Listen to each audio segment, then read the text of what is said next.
Are you struggling to have tough conversations with your partner? You're not alone. So many of us find these conversations incredibly difficult. We avoid them, we tiptoe around them, or we just hope they magically resolve themselves.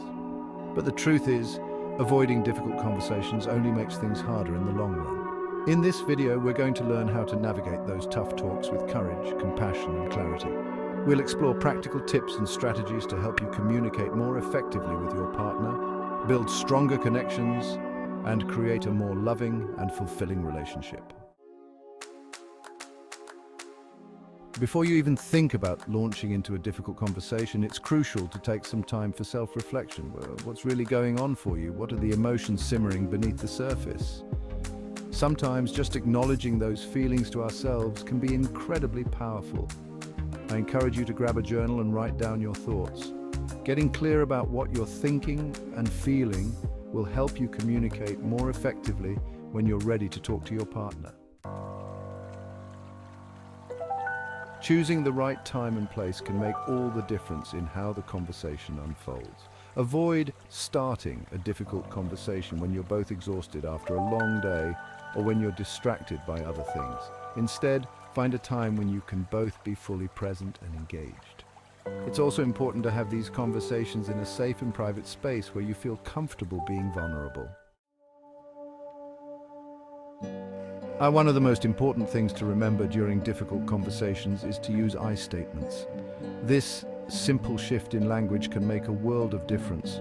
When we use I statements, we take ownership of our own feelings and experiences without blaming or accusing the other person.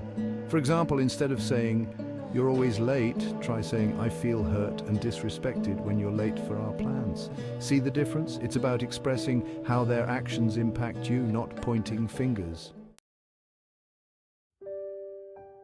Communication is a two-way street, and truly listening to your partner is just as important as expressing yourself. Active listening means really tuning in to what the other person is saying, paying attention to their body language, and reflecting back what you hear.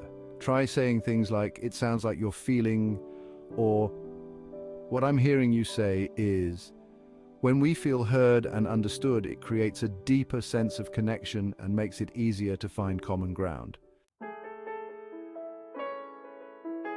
Let's face it, tough conversations can bring up a lot of emotions. It's easy to get defensive or to say things we regret in the heat of the moment. That's why it's crucial to stay calm and respectful, even when things get heated. Take a few deep breaths, and if you feel yourself getting overwhelmed, it's okay to take a break and come back to the conversation later. Remember, the goal is to connect, not to win an argument. When we approach difficult conversations as a team, we're more likely to find solutions that work for both partners. Instead of focusing on who's right or wrong, try to approach the conversation with a spirit of collaboration. What can you both do to address the issue at hand? Brainstorm solutions together and be open to compromise. Remember, you're on the same team. Having a tough conversation isn't a one-time event, it's part of an ongoing dialogue. Follow up with your partner in the days and weeks after the conversation to see how they're feeling and to reiterate your commitment to working together. Life is messy and complicated, and relationships require ongoing effort and attention. If you're struggling to have productive conversations on your own, please know that you don't have to do this alone. Seeking professional help, like couples therapy, can provide a safe and supportive space to work through challenges and strengthen your relationship. A therapist can offer guidance, tools, and strategies to help you communicate more effectively and build a stronger bond. I want to remind you that the willingness to have tough conversations is a sign of strength, not weakness. It takes courage to be vulnerable, to speak our truth, and to listen with an open heart. But the rewards of showing up authentically in our relationships are immeasurable. Remember, connection is why we're here. It's what gives our lives meaning and purpose.